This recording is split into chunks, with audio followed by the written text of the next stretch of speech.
Oh, we get it. Oh, dear Lord. Okay.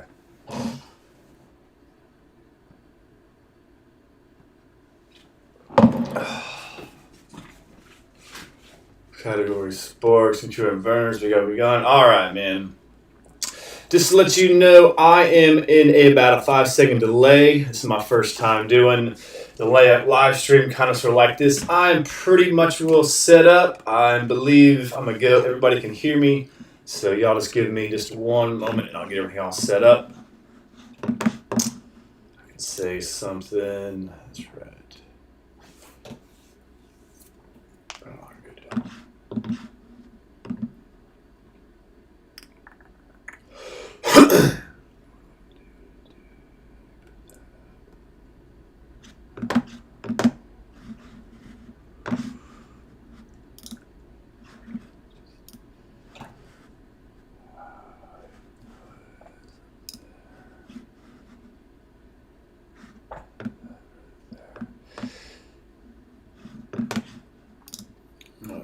There.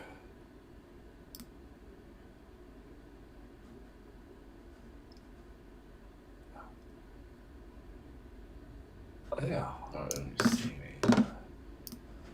Yeah, there's not really much point seeing me. Is there?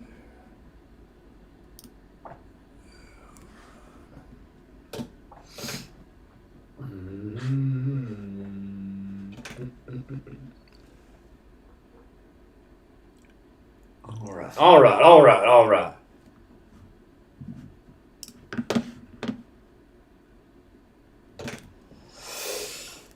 All right, everybody, welcome to the Eyes on Texas channel. Welcome to the Eyes on Texas live stream. As I've kind of sort of amped it up, as you can see, just a little bit. I'm just no longer just me sitting right in front of the live computer screen. I got my Eyes on Texas logo there. I got the subscribe logo down there for you, and I do have the little Longhorns football. And I do have, in fact, to let everybody know that there is a live stream going on. And just to let you know, just the first topic of conversation is going to be Quinn Ewers versus Arch Manning. It's going to be, in case you don't know who those are, get out of that closet that you live in, or get under that rock, and why don't you start living and following college and high school football, Texas high school football, and just overall sports in general, because the Mannings are legend. They're legendary. They're absolutely on the Mount Rushmore of college and high school and the NFL football, as Peyton is probably pretty much well cemented himself into the first ballot Hall of Famer on the Mount Rushmore of quarterbacks. Eli is also going to have two-time defending Super Bowl champion, and he beat Tom Brady. Tom, terrific in the Super Bowl as well. Twice, the only man to defeat him twice, to go 2-0 in Super Bowls. So the Mannings have much to do with football, and let's talk about Quinn Ewers. If you don't know who Quinn Ewers is, also let's get underneath that rock as well, because he's hailing from Southlake, Texas. He is going to be 6'3", right around 210, 215 pounds. He is the number 1 overall rated quarterback and the number 1 overall rated prospect in the class of 22, as Arch Manning, is the number 1 overall quarterback prospect in the class of 23. So there is going to be 1 year of separation separating these two high-profile, high-flying quarterbacks. But with that being said, let's go back to talking about Quinn Ewers, as he has earned that 5-star rating, absolutely blew up on the scene as a sophomore, earning first team All-American as a sophomore for the high school honors. Of course, Arch in that same year did indeed, in fact, earn a freshman All-American. So when we are comparing these two guys, why am I comparing these two guys? Well, one, Quinn Ewers is going to be a product of the state of Texas. He was not loyal to the soil. He was once a commit of the Longhorns for about a month, 4 or 5 weeks, something like that. And then he packed it up, and decided to go to Ohio State. That's fine with me, man. He picked it up there. I'm very happy for him. We got Malik Murphy in the class of 2022. Is that an ongoing saga? Is that an ongoing process? I don't know, but that's not really something that I do talk about. But let's talk about Arch Manning and why I did talk about Arch Manning and what makes this important to us Texas Longhorns fans, as you do see it in the background. First of all, how does that look in the background? Do I need to fix that? I do need to fix that. There we we go. Let's pick that up just a little bit better.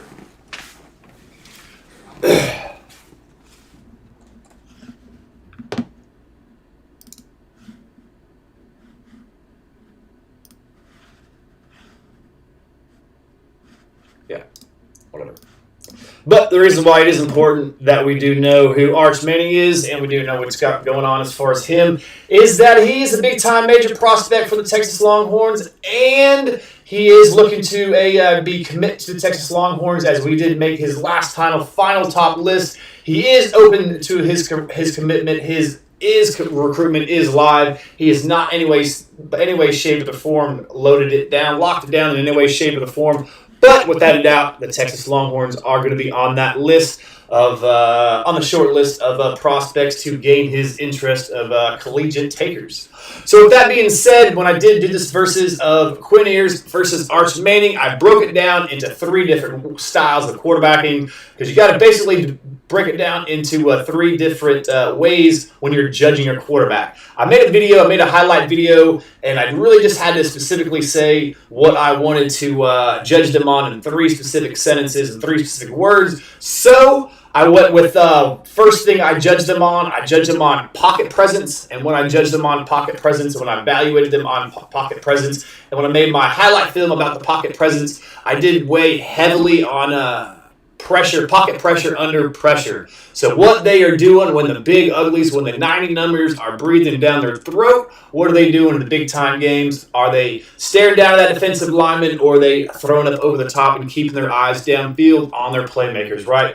So what I did in fact learn is there was a big disparity in judging these 2 films and these 2 prospects. First of all, when I did in fact judge the film, I did only judge the sophomore film. So I judged Quinn Ewers' breakout year, his sophomore year, and I did in fact judge Arch Manning on his sophomore year this year, just because they were the same level of maturity, the same level of build, and the same level of attributes where they are in life and stuff like that. So I didn't really think it was fair to compare Arch Manning's freshman film to Quinn Ewers' sophomore film, or junior to sophomore, or vice versa. So what I could do is I could judge them both on their sophomore films, so that's what I did. So by judging on the pocket presence, I did in fact notice one big glaring thing about the 2 films, is that Arch Manning had to run around a lot, as while Quinn Ewers, he had a much better and solidified and much solid offensive line in which to play under, which to create those passing lanes, in which to create the ability to throw the ball down the field more easily for him. So right off the bat, that is one thing that you do without a doubt have to understand. That is something that you do have to take into account and consideration. And that is, Quinn Ewers had a nice clean pocket to throw through most of the time. Lots of pressure. So that did in fact change that. But talking about the pocket presence, definitely got to give that to Quinn Ewers 100%. He did show that on film more. He did show the ability to look down defenders, to stare down defenders, and still make his 1, 2, 3 progression reads and throw it down the field. So pocket presence is without a doubt something that I did in fact going to have to give to Quinn Ewers when I was in fact judging these 2 highly profile quarterbacks in Arch Manning and Quinn. So pocket presence, the ability to stay in the pocket, deliver the ball down the field with accuracy, is definitely going to go to Quinn Ewers by my personal guesstimation, by my personal asset, what I judged them on. That's what I saw with my own 2 eyeballs. So with that being said, I did say that Arch Manning was on the run a lot more. He was under a lot more pressure. So the second thing of quarterbacking that I thought was the number 2 thing in importance is going to be playing under the run, because it's very, very seldom do you get a nice, clean pocket in which to throw the football from and out there, grilling your hamburgers and grilling your steaks, having plenty of time to throw the ball.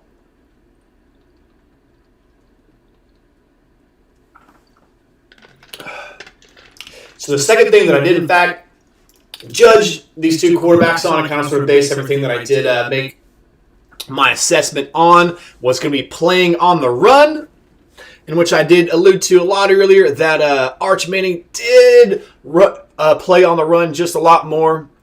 coming out of New Orleans, didn't quite have the offensive line that young Quinn Ewers did have his sophomore year. So playing on the run, Arch Manning is a little bit more of a scrambler, a little bit more elusive.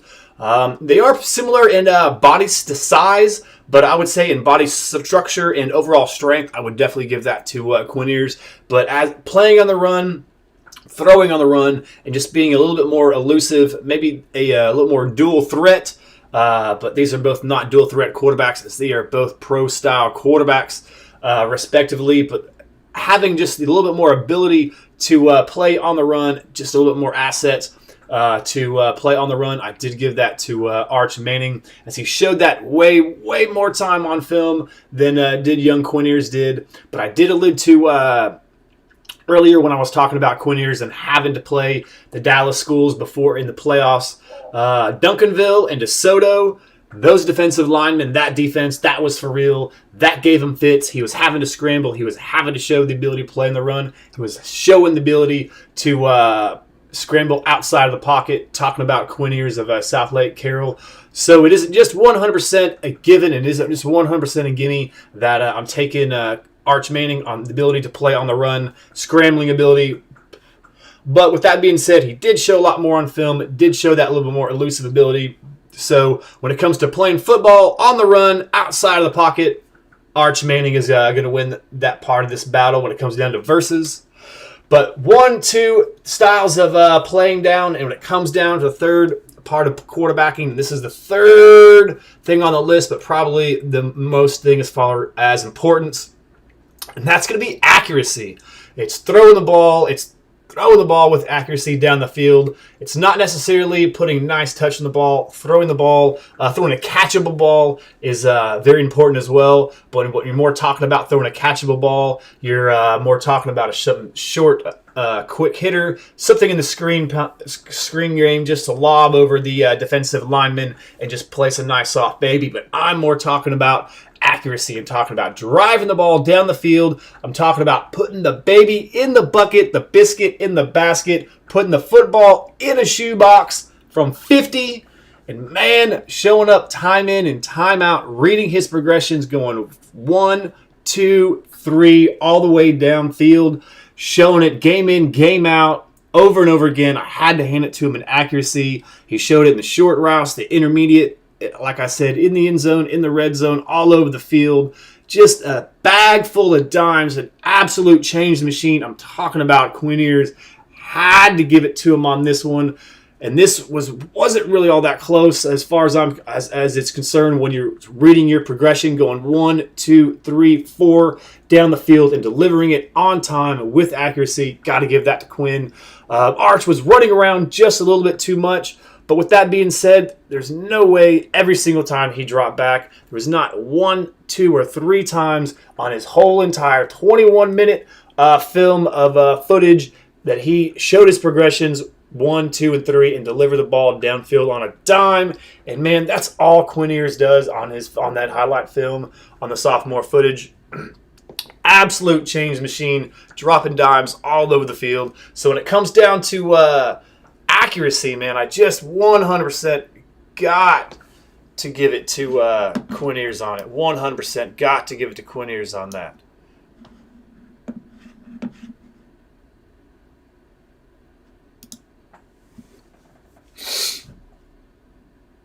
I would be showing my hair if I had a full hair. The freshman who got offered is trash, and where the hell is Seattle?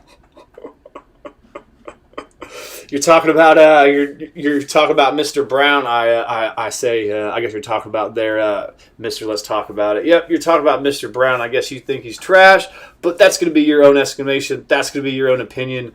With that being said, that was going to be one of my topics of videos. But I did in fact take that video down. All the highlight videos I did take down. I'm just going to do live streams. Just going to do monologue videos. Just going to be me talking for a whole entire month, as I'm guaranteeing you 28 consecutive days of content in a row, 28 days in a row of content.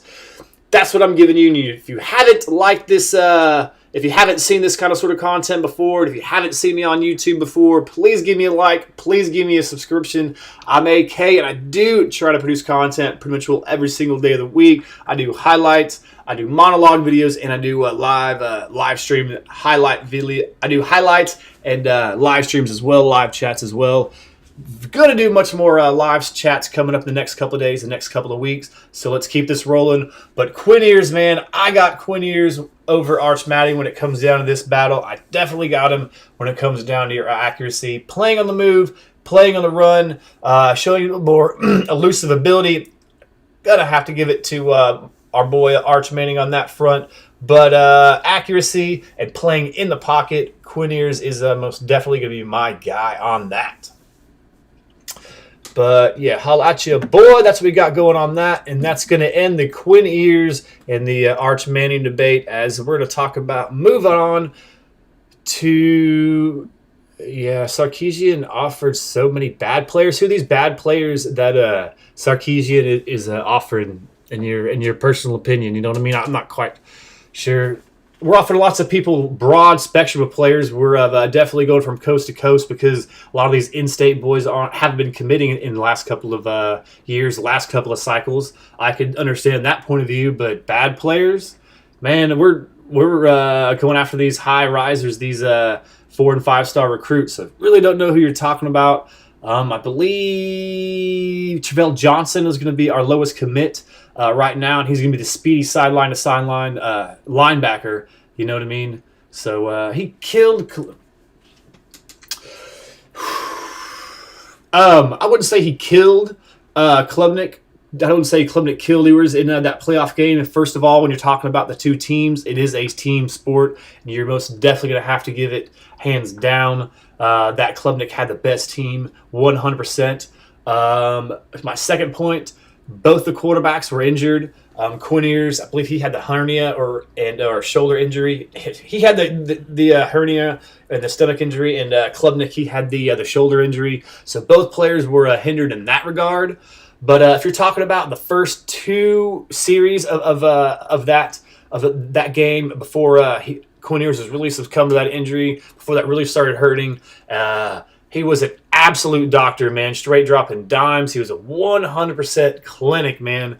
Yeah. So I don't know what that is. Klubnik is really talented. He's a really talented guy. I hope he sees some time on the playing field up there in Clemson. I think he's a good kid, man. Talking about Klubnik, I guess that's just going to bring up the point of I don't think it's quite a slam dunk with the combination of Klubnik and Thompson. I don't think they're a slam dunk 1-2 punch anymore. Talking about Thompson because they don't have track. I believe Clemson is taking off their track for they're doing away with their track program at their school. So Brennan Thompson, he's big in track, and that's something that he wants to progress and wants to do in college as well. So right now, this is because I'm talking about Brennan Thompson right quick, I would say the leaders for him is going to be Oklahoma State and, of course, the Texas Longhorns. But most definitely, hopefully we can lock down the commitment from Brennan Thompson. But, man, I would definitely take Quinn Ewers over Klubnik any day of the week. If you go and rewatch that game, those first two drives, those first two series of Quinn Ewers, man, that was a clinic, dude. That was precision. That was straight scary. That was just ridiculous, man. So without a doubt, on that front, I'm definitely going to have to give it to Quinn Ewers. But, man, let's move right along. Let's see if I can keep this thing going and figure out this technology and what else we got going on. So we got Quinn Ewers right there. Boom.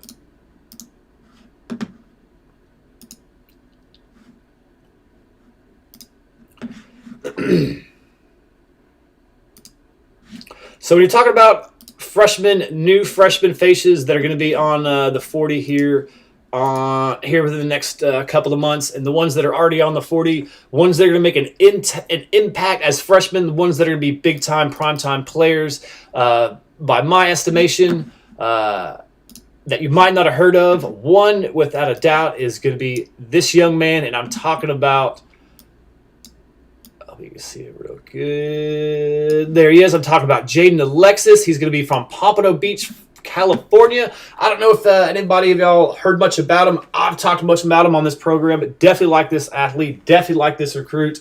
I'll tell you what things that I do like about him. He is going to be a slot receiver, dominant most of his time in the 40 by my estimation.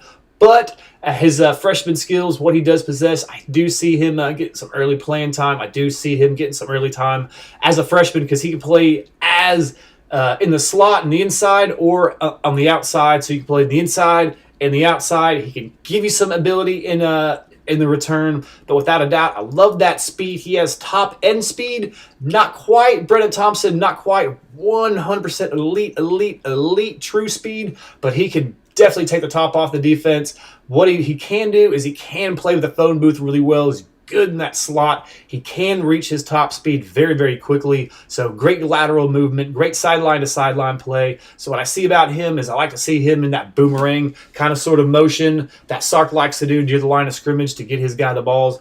Whenever defenses are keen on guys, they were keen on D6 all season long, and Sark was still able to get his guy, the ball, So with that being said, love Jaden Alexis. I love him as a prospect. I love him as a person. I love him as a person. He was going to be the student body president of his school out there in Pompano Beach, the student body president. He likes to go by Showtime as his alias, as his AKA, also known as, but I like to call him the Prez. He's an absolute good kid, already signing up on campus to do good things on campus. So he's already signing up for good programs on campus that you can do as a football player to provide goodwill to others, right? So let's say that. But he is going to be a fringe 4-star recruit. He was nationally rated 348 in the country. With that being said, his father was going to be a running back for Seattle. He did have more than a cup of coffee in the NFL. I think he spent like 6, 7, 8 years, something like that, as a running back. So he does have that good lower body development. But man, Jaden Alexis, someone I do see getting early playing time on the 40. Might not be redshirted, needs to develop and learn Sark's system. But with that being said, so does everybody else. So the incumbent receivers don't necessarily have that much of an advantage over everybody else. If you're physically ready to play, you'll be more ready to play. With that being said, I did say his body is looking pretty good, looking pretty solid, is right around 195 pounds, under 6 feet tall. So good speed, good development already, good lateral change of pace, change sideline to sideline, can play in the box, in the slot, and can play on the edge as well. So I definitely like Jaden Alexis coming out of Pompano Beach, California. Someone to definitely take a look at. All right, I hope I did. Yes. All right. This other person is going to be one of the guys that I definitely started about making the show over a year ago. One of the guys that inspired me, without a doubt, 100%, is going to be this individual, this young man coming from Fort Worth. I call him the Everman. Juan Davis. He's going to be 6'4", 220 pounds. He was an athlete prospect coming from Everman. He is already on the 40. Showed up pretty well in the spring game. He had a couple of catches. Did flash that athleticism just a little bit. And that was one thing that did kind of sort of concern me. Playing for Everman, he was always the most dominant player on the field. He was always the most dominant guy. He was always the biggest, fastest, strongest athlete. He did always seem to show out in that regards. So when it came to his overall speed and athleticism, I didn't quite know how that was going to show up when it comes to other big names, other big-time recruits, other big-time athletes and stuff like that. But the speed is showing up.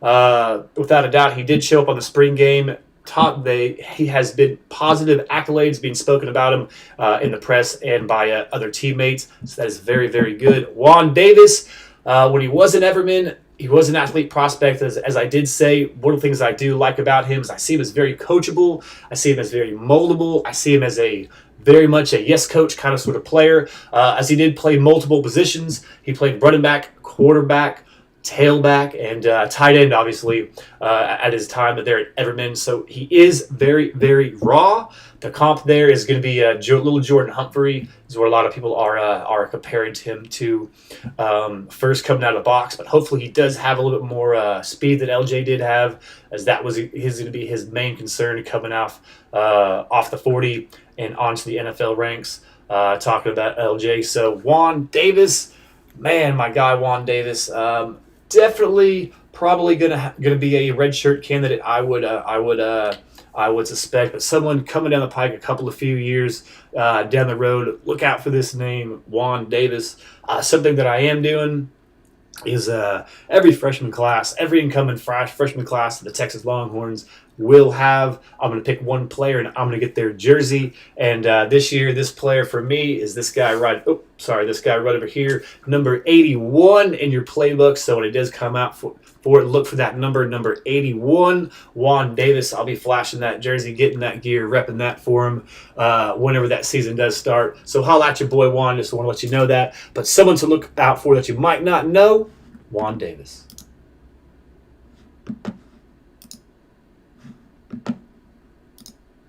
All right, man, I did say that we're going to have 4. Where are there 2 at? They're right here, right? Boom, boom.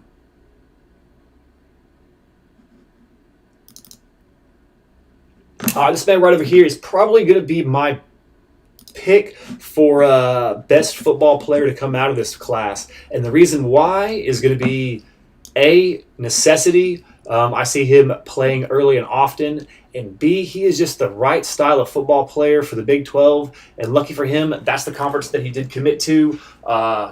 Loves the game, plays with heart, played his senior year with the club on his fist. I didn't know if his right fist or his left fist because he did play with a broken hand, looking like a Steelers linebacker from the 1970s, looking from the steel curtain. But he does play in today's style of ball. Sideline to sideline player, much effort. When I did make a video about him, I did say Terence Cooks, constant pursuit or something like that. Always pursuit of the ball, sideline to sideline, athletic ability through the roof. Terence Cooks from Pearland, Texas, Shadow Creek area, that Alvin Houston area, without a doubt, producing stars and producing young stars early, as that program has really been in 3rd, 4th year, something like that. But he did play with heart all season long with that club. So one of the things that I did appreciate that as he did show that want and that ability to show up, show out for his teammates, and keep that honor in that tradition. Because although they were only a young school that was just rising up, becoming a young varsity program, they were just in their 3rd year. They had been to the state every single year, and this was his 4th year. And this year they did come up just a little bit short. And that's going to be probably the main reason why he was playing with so much heart and so much want to, because he wanted to stay true and he wanted to get his guys and he wanted to play out to get to the finals, get to the state finals. But let's talk about Terence Cooks playing for Texas. And what does he bring? He's going to bring that sideline to sideline ability. He's going to bring that athleticism. He's going to bring that speed. He is going to be a 4-star recruit, nationally ranked at 303. But don't worry about that. We need to worry about the guys that we get to fit our system, to fit Big 12 ball, to fit PK's style of defense. And man, this is it. Terence Cooks, my choice out of everybody in the whole entire class, and that's going to include the 5-star Mr. Dual Weight threat, Tavion Sanders, who's going to get the most pub and probably going to get some run, most definitely without a doubt. But my personal opinion, my view for best player when it comes down to it, and most important player for his time on the 40 for the Texas Longhorns is going to be Terence Cooks. So, man, if you guys don't know, holla at your boy. I'm going to tell you all about Terence Cooks, and this is a guy that you're definitely going to know for his time coming up these next couple of years. He did show out in the spring game, was in there in a couple of plays, has been flashing in the spring. Coach has been talking up as well. So, Terence Cooks, holla at your boy from Pearland, Texas. Got my eye on you.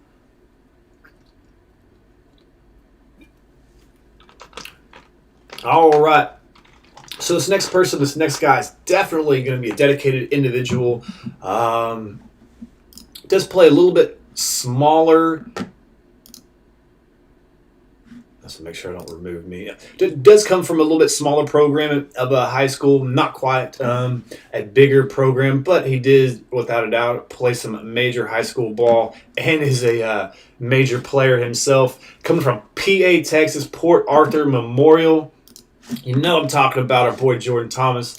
Boom, I'll just put him up here right now. You know I'm talking about Jordan Thomas, the 4-star recruit, strong side defensive end. Is he going to be a strong side defensive end, or is he going to be defensive tackle? I don't know, man. I personally want to see him as a strong side defensive end. What I liked about him is definitely the strength at that position and definitely a strength for that size of that position.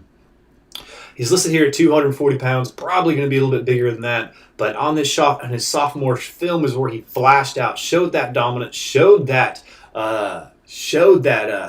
strength as pulling guards were trying to come up on him, trying to block him, trying to put their hands on him, create that pull-in trap, and Jordan was burying him. Without a doubt, my boy here from Port Arthur Memorial, keep your head and eyes up looking at this young man. Without a doubt, I see him growing up and being a superstar for the Texas Longhorns. I do want to see him grow and be a part of the Texas Longhorn tradition on that defensive line. I want to see Bo Davis get in this man's kitchen and really get him motivated and really get him where he needs to be. I see him being a high riser, superstar in this class. So that's going to be 4 guys that are going to be in the 24 class that if you haven't really heard about, man, those are definitely guys that you definitely need to know about. A couple more that you might just want to think about. Just right off the top, I don't have any screenshots. I'm sorry. Talking about Byron Murphy II, the defensive tackle from DeSoto, Texas, destroyed it out there for his hometown out there in Dallas. Big time player out there at DeSoto. The Eagles had a formidable defensive line the whole entire year. Had a 5-star commit from the Aggies and Shamar Turner, but without a doubt was the best defensive lineman by my estimation on that front this past senior season, and by the estimation by other scouts and people who have followed this kind of sort of stuff as well. So without a doubt, Byron Murphy II on this class of 21, you definitely want to keep your eyes on. Definitely want to keep your head on a swivel looking for him.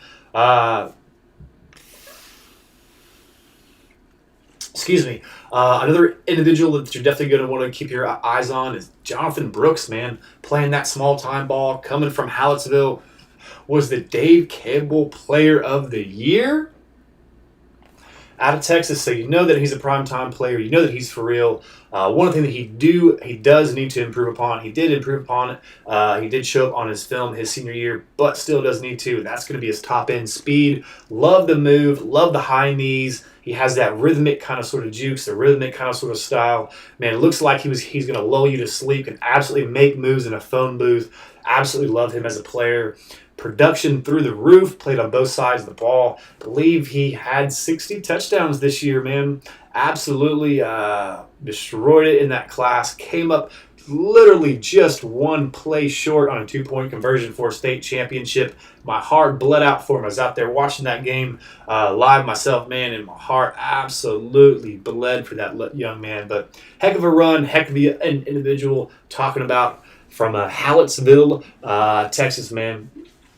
Good time, prime time player. Going to be a player for the University of Texas. You might not have heard of him, but most definitely Jonathan Brooks of Hallettsville, Texas. All right, what is everybody talking about?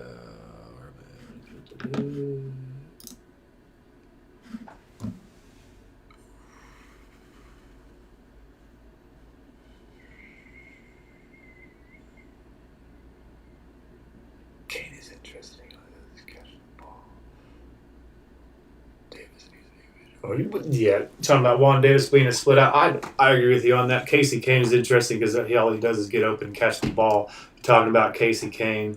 I like Archie more than Quinn, also more upside and more of it. Well, I'm definitely going to disagree with you on that, buddy.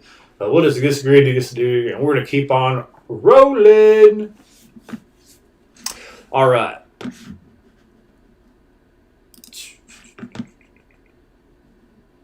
All right, so now we're talking about guys who be offensive line commits, targets, offers. These are going to be the primetime candidates, the guys that I believe are closest to a commitment. I don't know if we're going to get all 4 of these guys, man, but I do feel really good about 3 of them.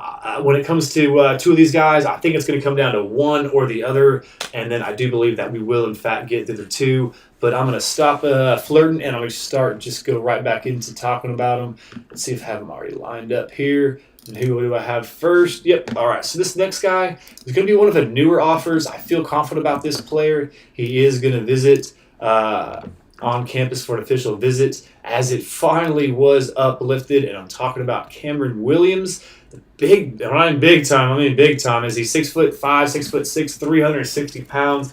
Needs to slim down into that body a little bit, but he is going to be an offensive tackle prospect. It does have that offensive tackle body. Big, giant, wide frame, can touch you from across the room. That's what you need from offensive tackle, is that you need that arm length.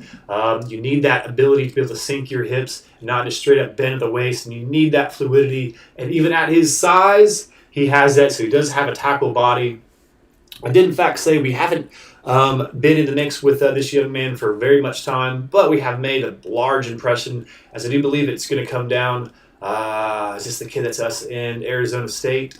I'm not quite sure, but Cameron Williams, without a doubt, is going to be highly interested in the Texas Longhorns. Going to be a newer offer, but a quick offer, and he is set to make his commitment before he does start his senior year. So I do believe in July, late July, he is set to make his commitment. So that could be a good thing or a bad thing, but without a doubt, one thing that is a positive thing is that he is going to set foot on the campus before he does make that commitment. So out of these 3 to 4 guys, I do think that we do eventually will land Cameron Williams. His interest does appear to be true to me. His interest does to me be very focused and very linear and very clued in and glued into the University of Texas. So I do in fact see that Cameron Williams is going to be one of the guys that is going to be on our list. Probably going to be a commit in July.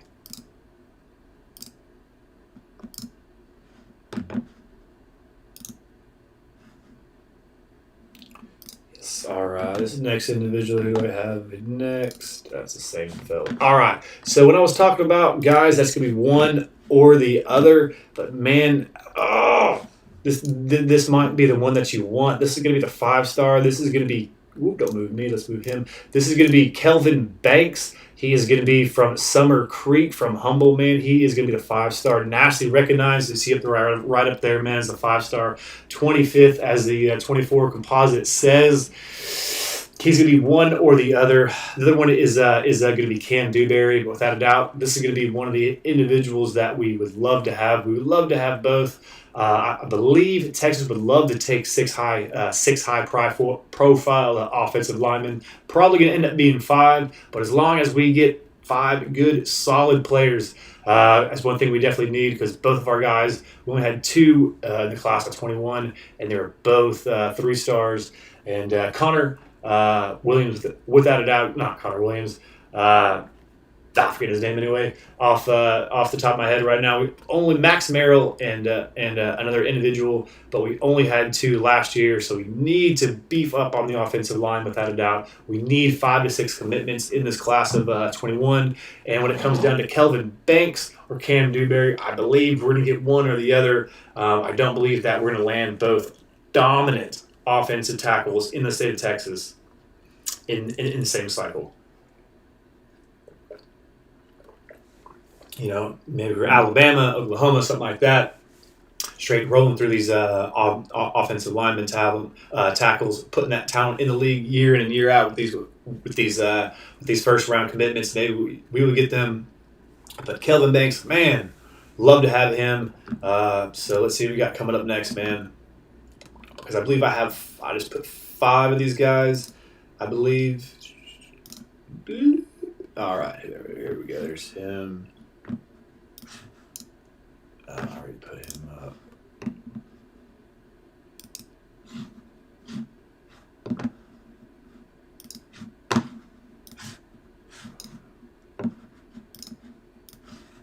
Oh, why is this one best?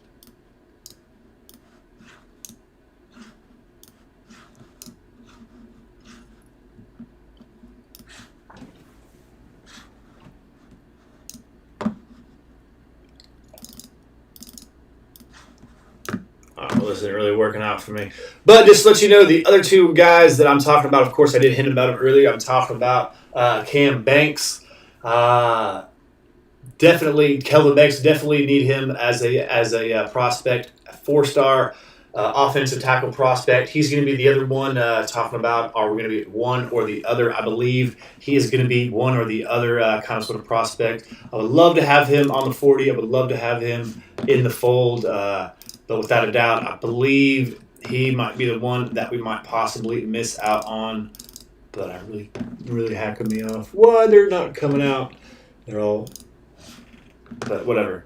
Does anybody have any questions, anything right now? I know this is less of a live chat than more of me just going, but this is kind of sort of my first time using this last.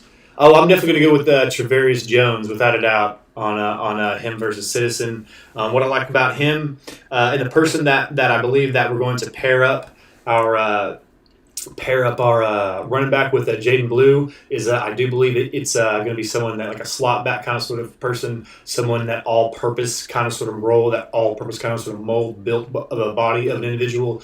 That's one of the things that I liked about Zach Evans as a prospect, as a recruit, but he looks like he's going to be on his way to Notre Dame. But when it comes to Travarius Jones or Citizen, I definitely like Travarius Jones. I definitely like him to fill the bill as that slot kind of sort of back that can pick up some screen passes in that kind of sort of role. Can obviously run the ball as a running back. But what's very important when it comes to pairing someone up else with Blue is going to be who we pair him up with. Not going to be is not going to scare our lead guy away, right? Because we definitely don't want to scare Jaden Blue away. He's going to be our lead back. He's going to be the 5-star recruit. So we want to keep him happy. We want to keep him focused on a goal, and that goal is to be a Longhorn and to win national championships here for us. So when it comes to Travarius Jones or Citizen, I do like T. Jones on that, without a doubt. But I am promising y'all 28 consecutive days of content here for you. This marks 3. I did do a couple of videos, and today's going to be a live stream for you, so I am pumping out that content. Hopefully everybody's liking it, man. If you haven't subscribed to the channel, please do so. As I'm trying to monetize this thing, I got to wait another 28 days. Gotten bad news back from YouTube. Not really going to go into it, but all I really have to do is just sit here, just make good content that I have to do with just me and my face, and all will be fine. All will be good. But yeah, man, that's pretty much sums it up. I just really want to let you know about the offensive line update. Really just wanted to let you know about where I stood as far as that Quinn Ewers versus Arch Manning or whatever. So definitely going to go with Quinn Ewers on that. More of the pocket passer. Can definitely fill the bill on his feet as well. He showed that against the Dallas schools on DeSoto and against Duncanville when he played on the run. Cannot stress that enough. His ability, the pocket presence, the accuracy. Man, you just cannot discount that. With that being said, I appreciate it, everybody. I always like to end on a good note. I like to let everybody know that in life, man, it can come at you in all sides, in all shapes or forms, man. So you got to keep your head in the swivel, just like in football. You don't know who it is, where it is, or what it's going to be coming from. So I like to end on a positive note. I like to let everybody know to keep their head in the swivel, their eyes on Texas, horns up.